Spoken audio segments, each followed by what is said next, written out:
O áudio que vocês vão ouvir agora é parte do podcast Xadrez Herbal. Caso vocês queiram ouvir mais sobre esse assunto e outros temas de política internacional, é só ir em xadrezherbal.com. Bem, passemos agora para a coluna aberta, no qual eu e o Felipe daremos aquele tradicional peão pela nossa quebrada latino-americana.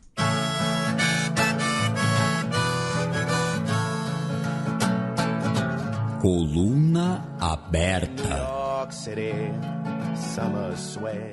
Governo do México decreta a nacionalização do lítio. A gente vai começar esse nosso giro latino-americano pelo norte e vamos descendo. Tá? Nenhuma ordem especial, nenhuma ordem preferencial nesse caso. Inclusive, é curioso, né? Porque sempre aparecem novos ouvintes nossos, né? E às vezes a gente recebe comentários nas redes sociais ou nos e-mails. Ah, mas como é que organiza os blocos, né? Quais critérios? E depende da semana, tá, gente? Não tem nenhum critério assim muito especial. Então, em algumas semanas, quando tiver muitas notícias sobre uma determinada região, ela acaba entrando. Quando tiver notícias mais importantes, obviamente, acaba sendo puxando o bloco. E aí o bloco segue uma lógica regional. E nesse caso aqui, são apenas várias notícias sobre a América Latina, sem uma ordem específica. E a gente vai começar simplesmente indo de norte a sul. E começando pelo México, né?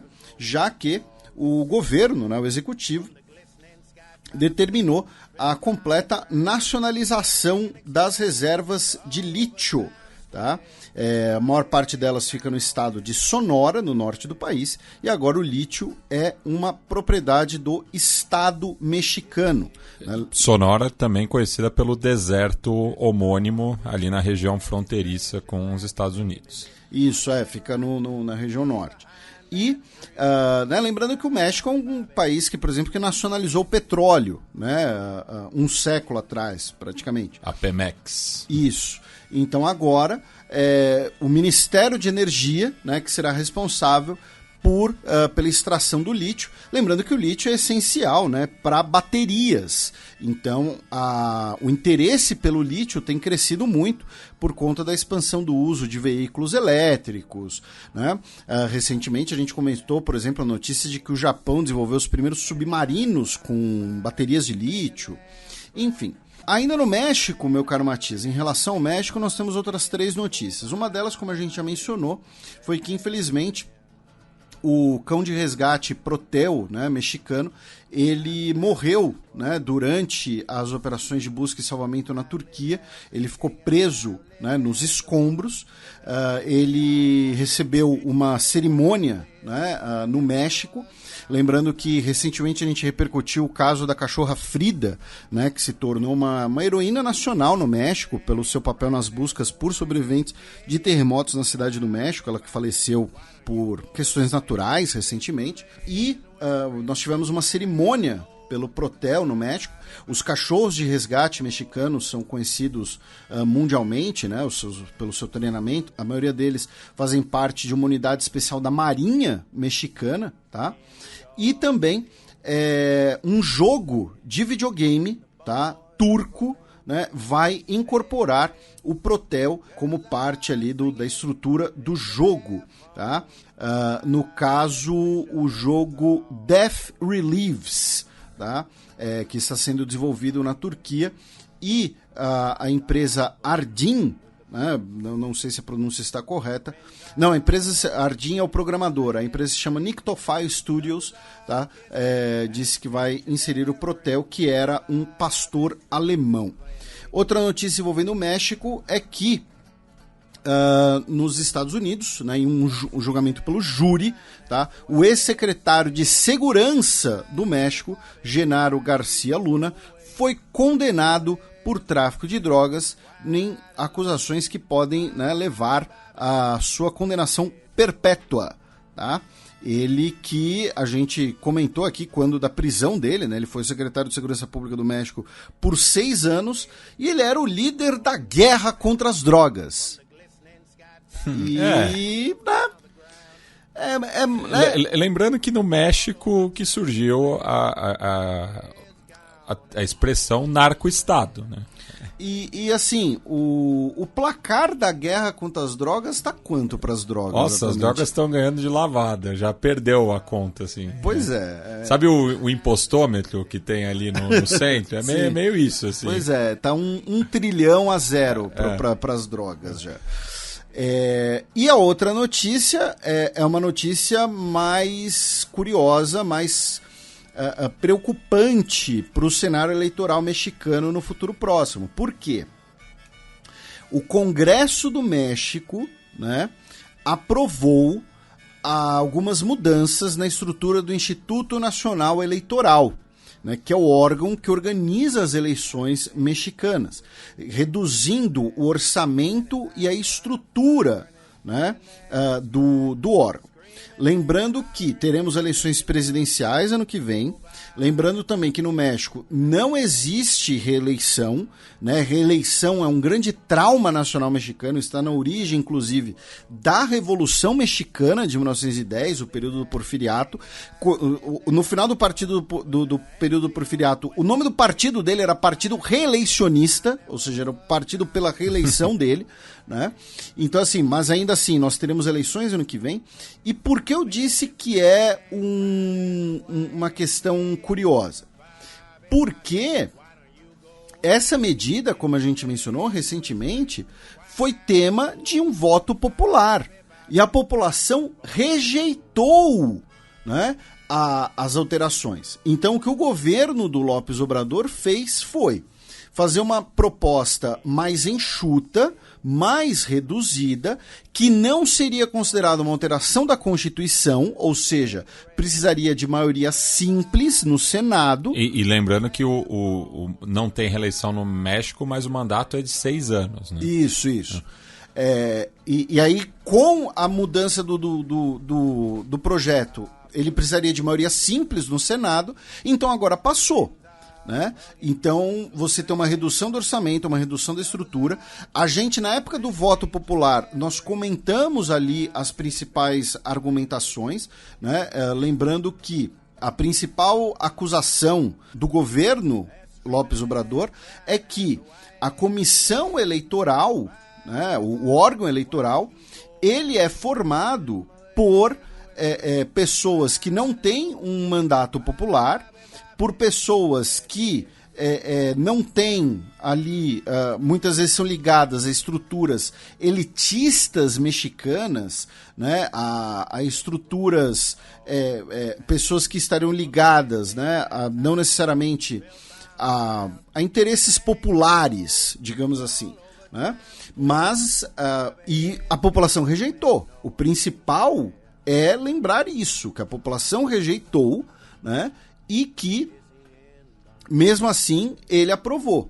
E aí agora, no próximo domingo, dia 26, já estão convocados protestos, tá? E só uma outra rapidinha do México também, Felipe, já que na sexta-feira retrasada, né, enquanto a gente gravava a última edição do Xadrez Verbal, o López Obrador recebeu o presidente cubano Miguel Díaz-Canel em um evento para celebrar, né, o convênio do governo mexicano com o setor de saúde cubano, né, que vem desde o terremoto de 1985, e nessa ocasião o AMLO declarou, né, que vai liderar uma corrente mundial pelo fim do embargo econômico estadunidense a Cuba. Aí do México, meu caro Matias, nós vamos para a Nicarágua, já que tivemos uma conversa entre o secretário de Estado Antony Blinken, dos Estados Unidos, e o ministro de Relações Exteriores da Nicarágua, Denis Moncada, né? É o primeiro contato de alto nível, né, entre os dois países, direto, desde 2018. Tá? Digo de alto nível, né, no nível ministerial.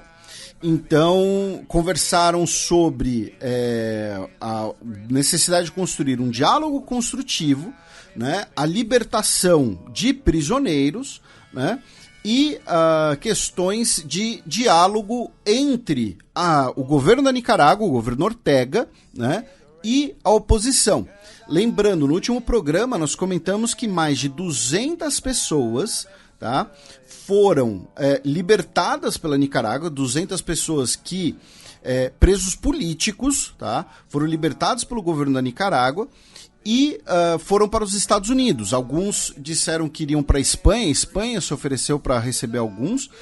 Uma notícia que também está no programa de hoje, a gente antecipa aqui, na verdade deveria ter colocado aqui, né? Mas o governo chileno e o governo da Argentina também disseram que poderão receber os ex-presos políticos nicaragüenses, inclusive concedendo nacionalidade. Por quê? Porque o governo da Nicarágua, em muitos desses casos, acusando essas pessoas... No total são 317 na última semana. Então mais de 300 já.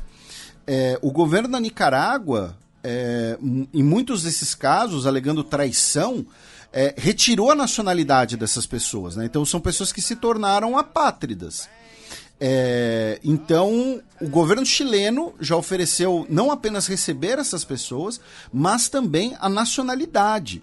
Tá? Isso é interessante. E o governo argentino também. E um caso correlato a isso foi do frei italiano Damian Muratori, que era requerido pela Interpol desde 2019, já que foi condenado pela justiça italiana a 4 anos e meio de prisão por violência sexual contra uma jovem guatemalteca, e ele se encontrava em Manágua, e ele foi expulso do país, de volta à Itália, já que ele havia demonstrado solidariedade ao Monsenhor Rolando Álvares naquela crise entre a Igreja Católica e o governo Ortega.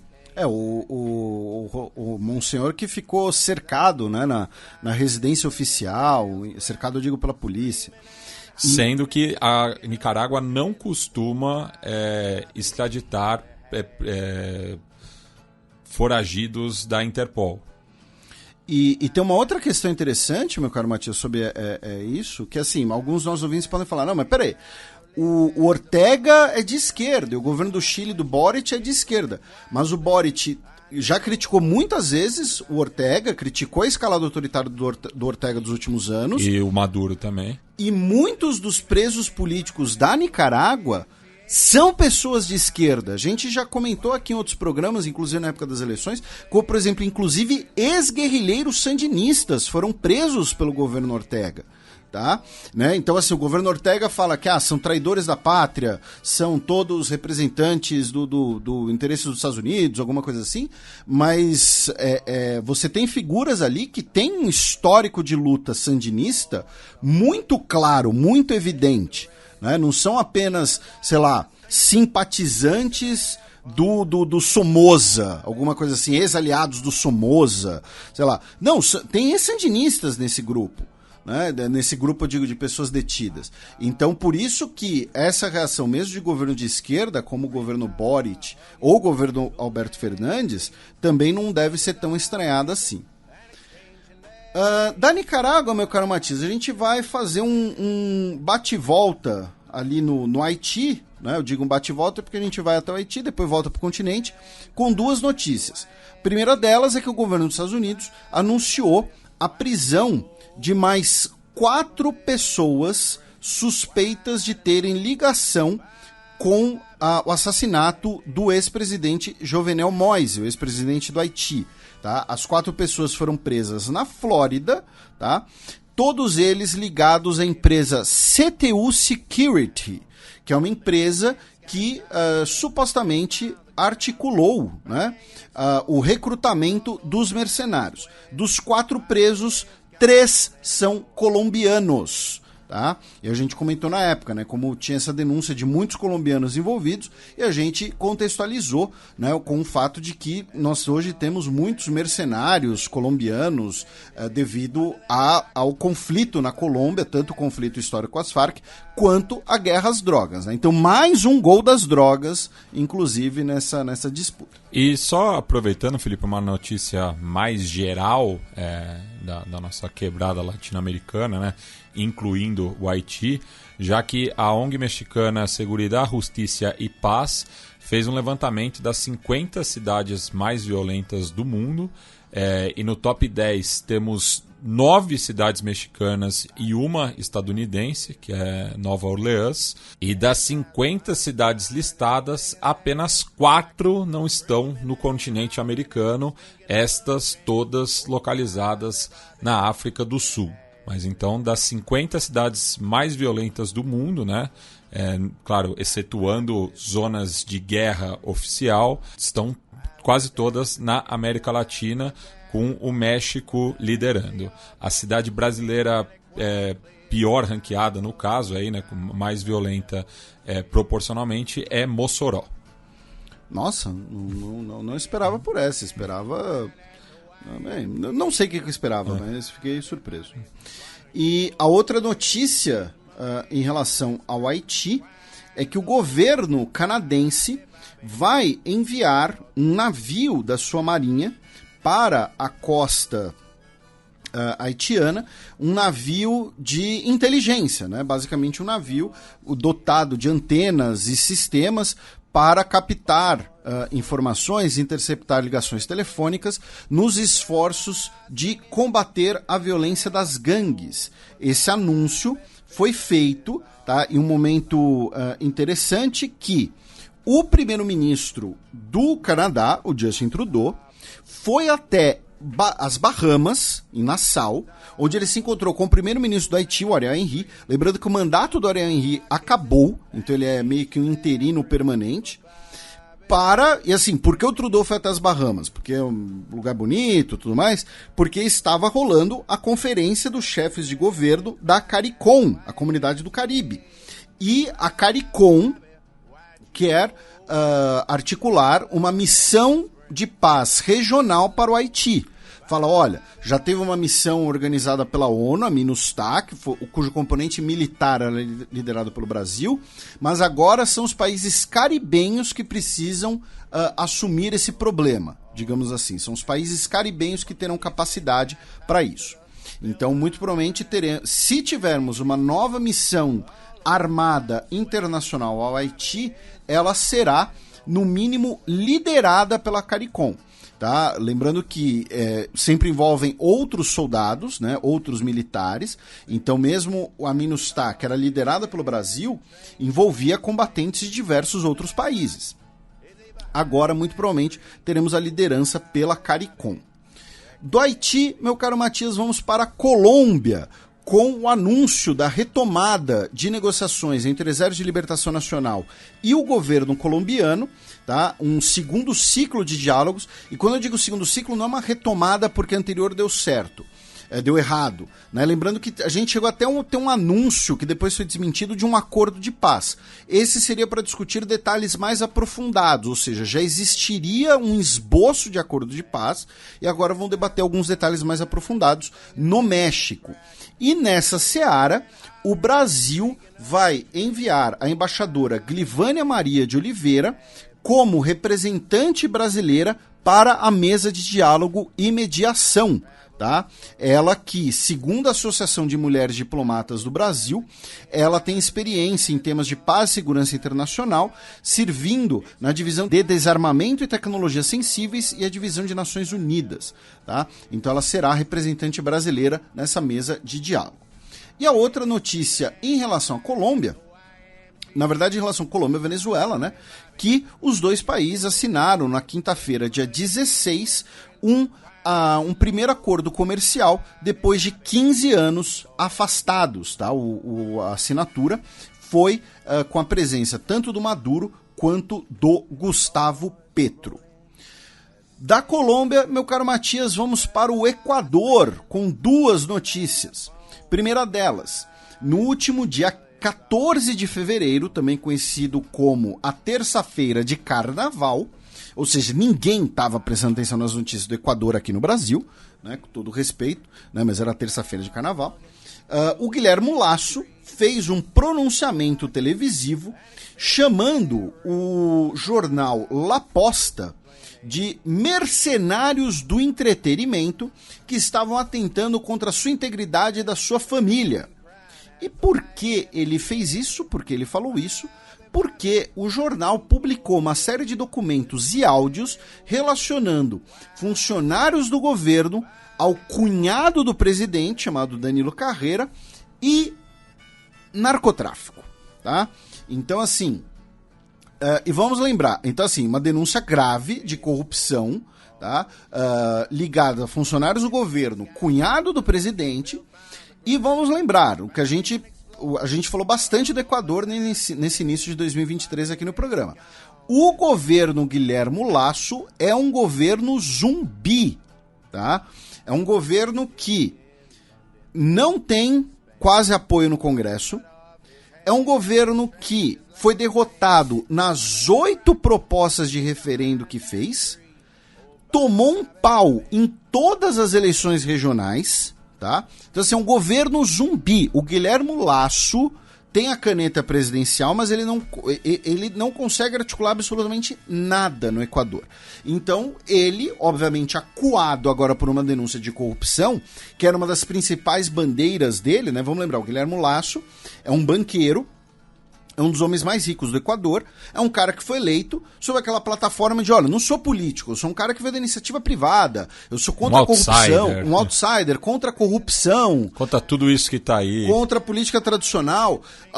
Eu não sei se ele chegou a usar esse argumento, mas muita gente utiliza esse argumento nessas situações, que é falar, o Lasso é um cara rico, ele não precisa roubar, ele não precisa da corrupção, né? Por exemplo, a eleição do Collor, né? Tem um vídeo famoso da Cláudia Raia na época, dizendo, não, Collor é de uma boa família, ele não precisa do dinheiro do povo, né? Então, assim, muita gente deve ter usado esse argumento, inclusive, na época. Então, você tem uma denúncia de corrupção, meio que acua o Guilherme Lasso num dos poucos bastiões, entre aspas, que ele ainda teria, tá? E aí ele, obviamente, reagiu dessa maneira, passando um recibão, com todo o respeito. Sentiu. É uma maneira, né? Um abraço aí pro Tino Marcos. E a outra notícia em relação ao Equador, que a Procuradoria Equatoriana abriu um processo contra o ex-presidente Lenin Moreno, incluindo sua esposa, uma de suas filhas, 2 irmãos e 30 assessores diretos, tá? Devido aos INA Papers, né? INA, E-I-N-A, que é basicamente o fato de que, no governo Lenin Moreno, teria rolado um grande desvio de dinheiro que foi enviado para contas em paraísos fiscais no nome de parentes do presidente e parentes de assessores dele, tá? Então agora foi formalizado pela Procuradoria do Equador. Do Equador, meu caro Matias, a gente continua no Império Incaico e vamos para o Peru com 3 notícias. A primeira delas é que, no último dia 15 de fevereiro, também conhecido como Quarta-feira de Cinzas, né, a presidente Dina Boluarte se reuniu com os líderes das 3 maiores bancadas do Congresso, incluindo, né, obviamente, a Keiko Fujimori, líder do Força Popular, a maior bancada do Congresso. Derrotada 3 vezes no pleito. Derrotada 3 vezes no segundo turno. O César Acunha, do Aliança pelo País, que é o partido liberal no sentido econômico, né, do Peru, para formalizar a estrutura de novas eleições e eventualmente tentar antecipar as eleições para ainda 2023. E os líderes, né, dos partidos teriam sido irredutíveis, falando que para ter eleições ainda em 2023, a Dina Boluarte precisa renunciar. Por quê? Né? Qual que é o cálculo deles? Primeiro, o cálculo da Keiko Fujimori é chegar ao poder de qualquer maneira para conseguir perdoar o filho e garantir os esquemas da família dela e garantir a impunidade pelos crimes contra a humanidade cometidos pelo papai. Né? Em bom português é isso. Segundo, os partidos peruanos, eles temem, digamos assim, que a Dina Boluarte, mesmo tendo aprovação hoje de menos 23%, já que a direita... A Dina Boluarte hoje passa por uma situação parecida com o Lenin Moreno passava no Equador. A direita não confia nela, porque ela veio da esquerda, e a esquerda vê ela como traidora. Tá? Inclusive, ela participou, né, de uma homenagem a policiais falecidos durante os protestos na emboscada em Vraém, e isso pegou muito mal com os manifestantes, porque ela justamente ainda não prestou solidariedade às pessoas que têm morrido nos protestos, né? Então, Isso. é justamente nos choques com as forças de segurança pública. E pessoas que votaram no Pedro Castilho, consequentemente, o motivo dela estar no poder, porque ela era vice da chapa, né? Então, e por que então tem esse temor, né? Porque a Dina Boulard, se você marcar eleições, né, para enfim, para daqui a pouco, ela pode ser candidata e com a máquina pública na mão, né? Então, enfim, pode... Então, assim, falou, você quer eleição? Sai daí, tá? Primeira coisa. Segunda questão, o Congresso do Peru aprovou na sexta-feira, dia 17, as acusações formais contra o ex-presidente Pedro Castilho e dois de seus ex-ministros, né, por corrupção e lavagem de dinheiro. Foi 59 votos a favor, 23 contra e 3 abstenções. Por que, né, o Congresso tinha que aprovar essas acusações para que o Ministério Público então possa agir? Porque pela lei peruana, como Pedro Castilho teria cometido esses crimes enquanto presidente, mesmo ele não sendo mais presidente, mas como ele cometeu os crimes enquanto presidente, o Congresso, né, tinha que aprovar, tá? Repito, isso é pela lei peruana. E o Congresso também declarou o presidente colombiano Gustavo Petro como persona non grata. O Petro está proibido de entrar no Peru porque ele comparou a polícia peruana à Gestapo nazista, tá? Não sei se declarar um presidente de outro país, ainda mais de um país vizinho, como persona non grata é uma boa medida, mas comparar a polícia peruana com a Gestapo também já é um pouco de exagero, né, seu Gustavo Petro? Porque assim, tem coisas que É Lady Goodwin, né? Mas é assim, tipo, a Gestapo tá ali, entendeu? O campo de extermínio tá ali. Essas comparações só servem para banalizar as coisas, né? Isso não é uma defesa da polícia peruana, só para deixar claro.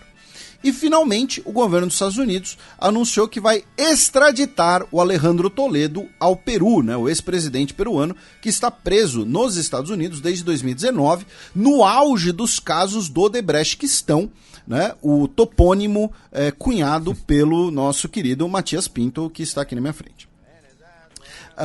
Do Peru, meu caro Matias, vamos para o Chile, tá? Com 3 notícias, né? Uma delas está ligada, né, aos incêndios florestais no Chile, que continuam, né, desde o fim de janeiro. Atualmente são mais de 256 focos de incêndio, tá, afetando mais de 430 mil hectares.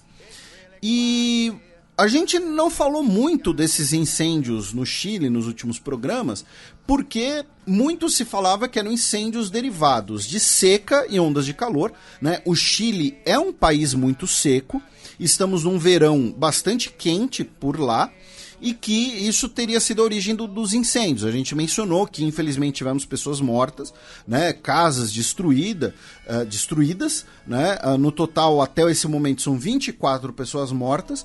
Mas por que então estamos trazendo esse assunto só agora? Né? Porque está começando a circular no Chile justamente alguma, vamos dizer assim, teorias, hipóteses, né, de que esses incêndios florestais poderiam ter um componente intencional, tá? Uma notícia do dia 15 de fevereiro, tá?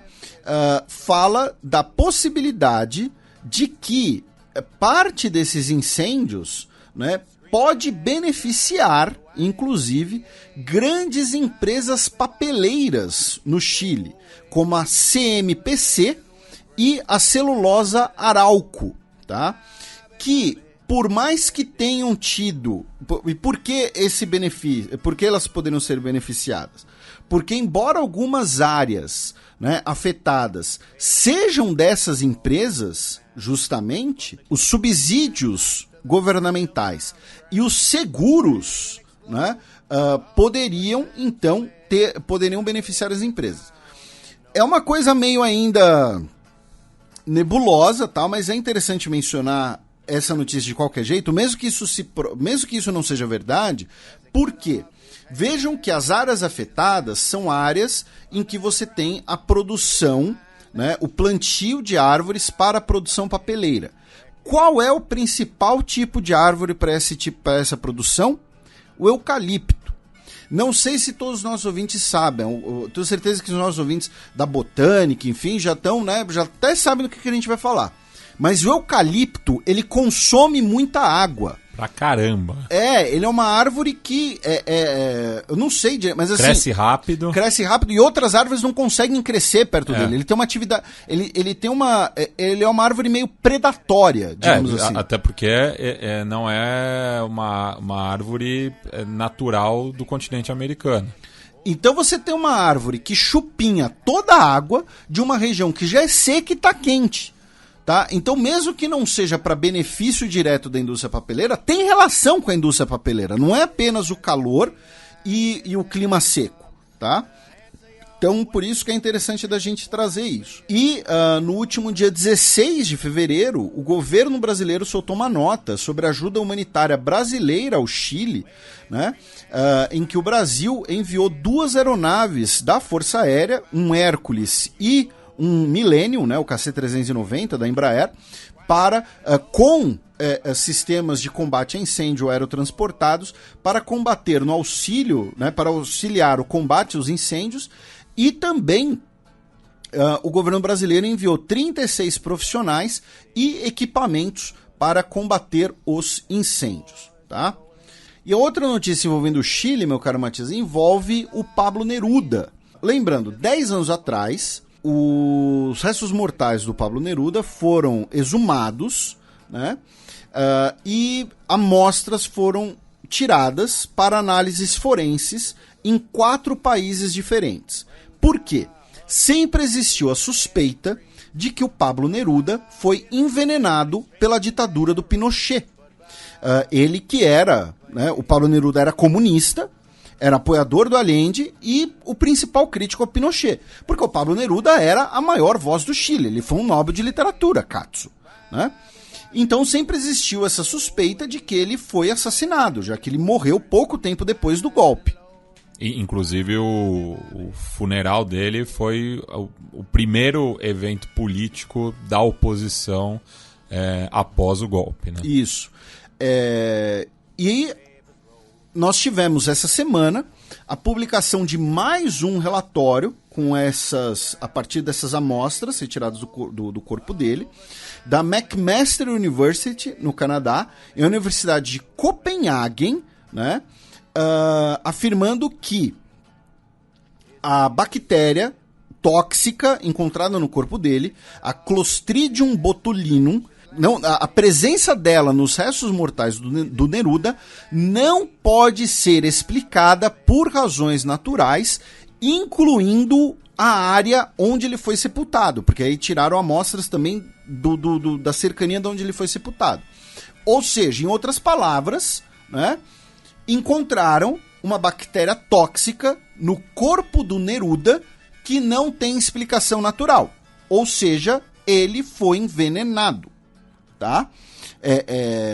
Não é o primeiro relatório que aponta para essa hipótese, mas esse relatório, esse estudo, teria sido o primeiro que abordou outras possibilidades da presença dessa bactéria e ela não tem explicação. Ou seja, o Pinochet, e a gente vai poupar adjetivos, porque esse é um programa family friendly, né? Já que, enfim, o governo Pinochet que tá sentado no colo do capeta, ele envenenou o Pablo Neruda. Do Chile, a gente cruza os Andes, vamos para a Argentina, já que Alberto Fernandes visitou a base argentina na Antártida, né? A primeira visita presidencial à Argentina à Antártida em 25 anos, ele anunciou a instalação de novos laboratórios, né, e dizendo que é importante para um novo começo da Argentina, né? Lembrando que é ano eleitoral na Argentina, o Alberto Fernandes está em baixa, né, ou seja, ele precisa, né, angariar mais apoio. Capaz de nem se candidatar. Do Sérgio Massa, né? Enfim, o peronismo ainda não definiu o seu candidato. No caso, o PJ, né? E é interessante contextualizar, né, meu caro Matizal, o que a gente já mencionou aqui, que você já trouxe questões aqui também, que assim, para os nossos ouvintes brasileiros, o presidente visita a Antártida é uma coisa, né, meio pitoresca, né? Então, sei lá, se o Lula visita a Antártida vai ser curioso, tal. Mas na Argentina você tem uma ligação da presença argentina na Antártida às bandeiras nacionalistas muito fortes. A Argentina reivindica um pedação da Antártida para si, né, como uma extensão de suas fronteiras. É algo ligado, né, indiretamente à questão das Malvinas.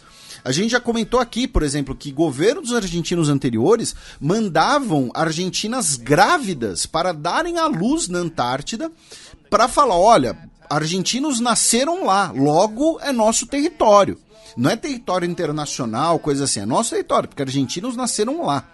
Então, essa visita do Fernandes, né, ele busca também um aceno, talvez esses setores mais nacionalistas, né? Ele, por exemplo, ele, não necessariamente ele, né, o perfil oficial dele no Twitter fez lá um fio e uma frase fala assim: aqui no fim do mundo pode-se ver a dimensão da pátria.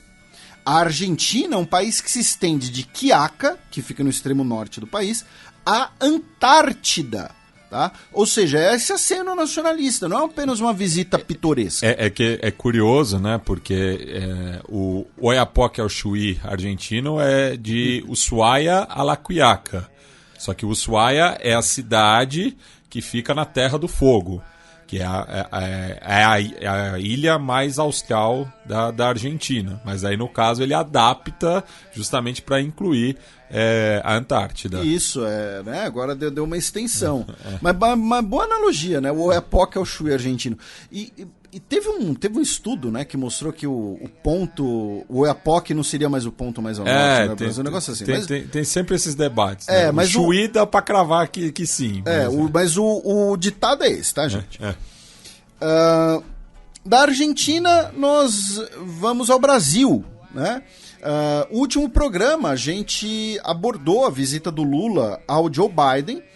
A gente fez algumas análises, algumas previsões, né? Alguns comentários. Mas a gente comentou naquele programa que a gente ainda não tinha uma nota oficial, um anúncio oficial sobre o balanço da visita.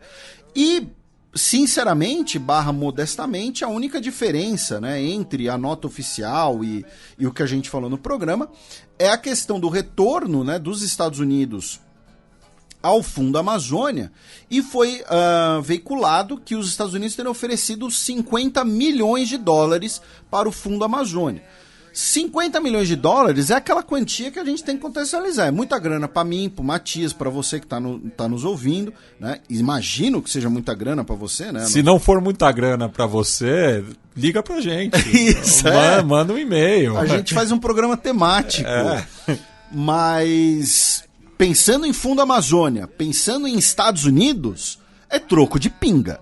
Tá? Então vamos tirar esse escorpião do bolso aí, tá, o Joe Biden? Porque você tá mandando muito mais grana lá pra Ucrânia e vai oferecer 50 milhões de dólares aqui. Então essa é a única atualização assim necessária. No dia 12 de fevereiro, né, o avião da FAB, que foi buscar os brasileiros na Turquia, retornou, né, com 17 pessoas, sendo 13 adultos, 4 crianças. Desses eram 9 brasileiros e 8 estrangeiros, tá? Mas Felipe, por que então estrangeiros, né, foram retornados? Por exemplo, né, se um brasileiro, um homem brasileiro, um cidadão brasileiro é casado com um cidadão turco, tá? Um homem brasileiro com uma turca, uma brasileira com um turco, né, ou então a nacionalidade da criança, enfim.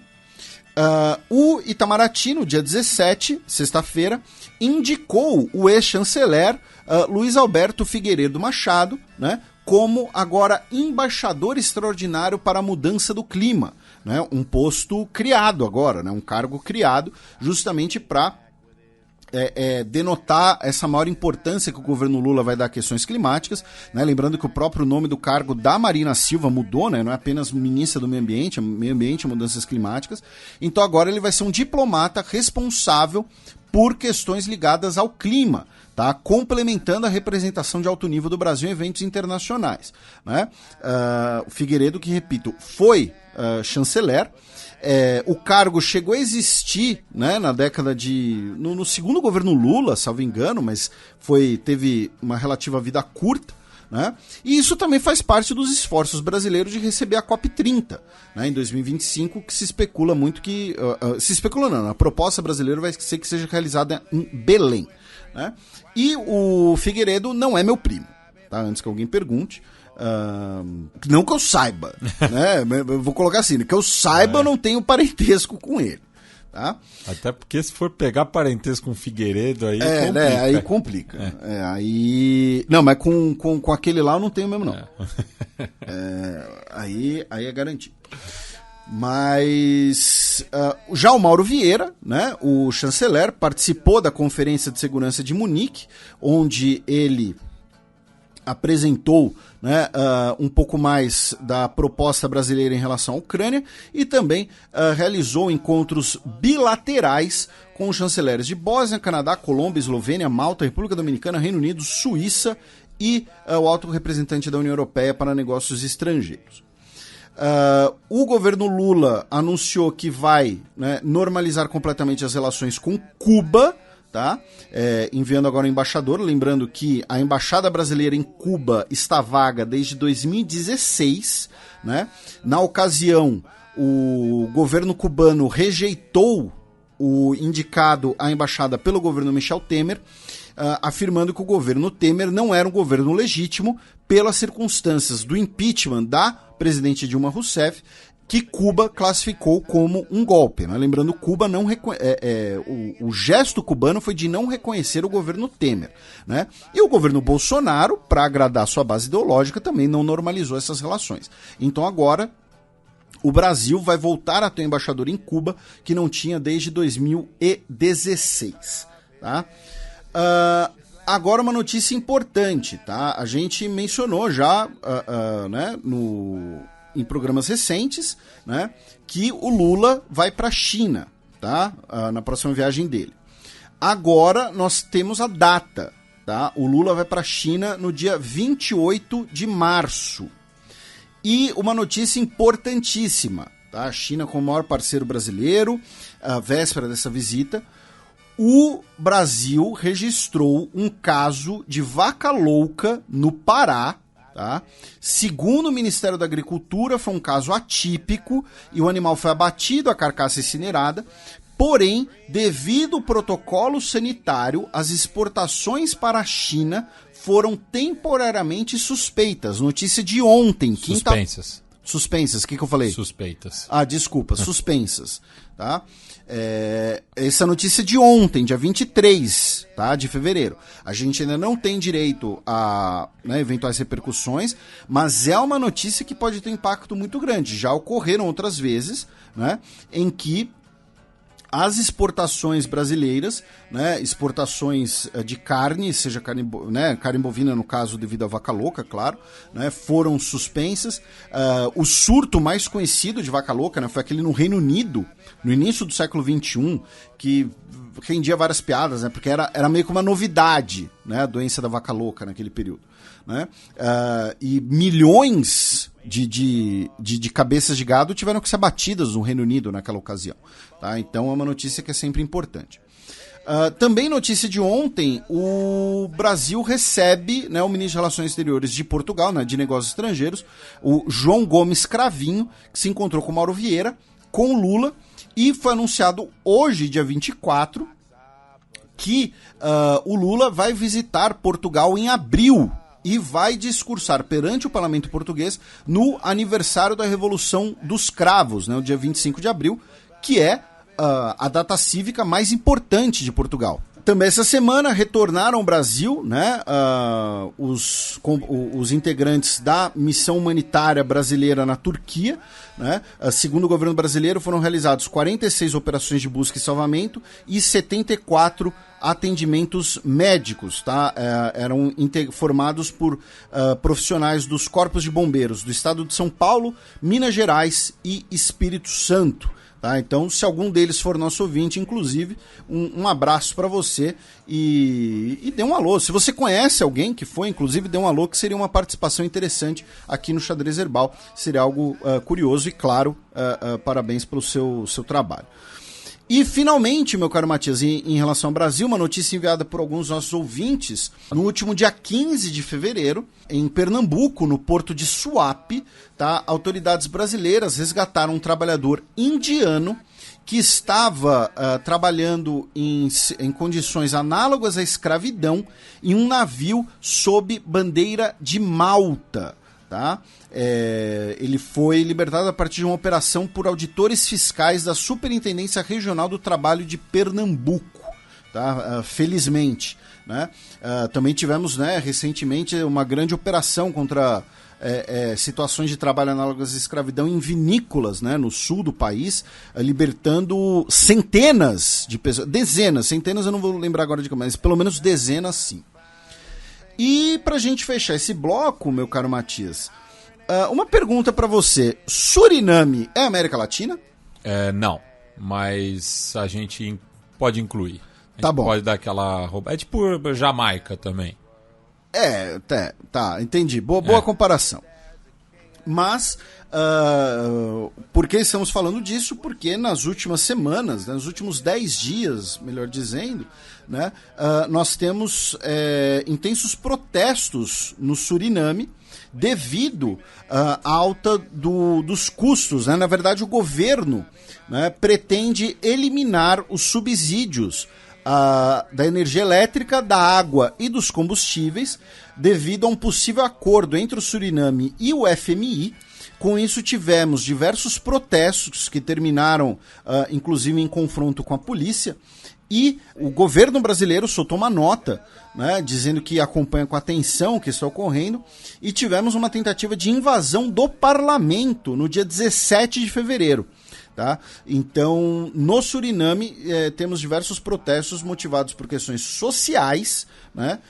E essa alta de preços que é especulada, né? Ainda não foi oficializada, mas é especulada.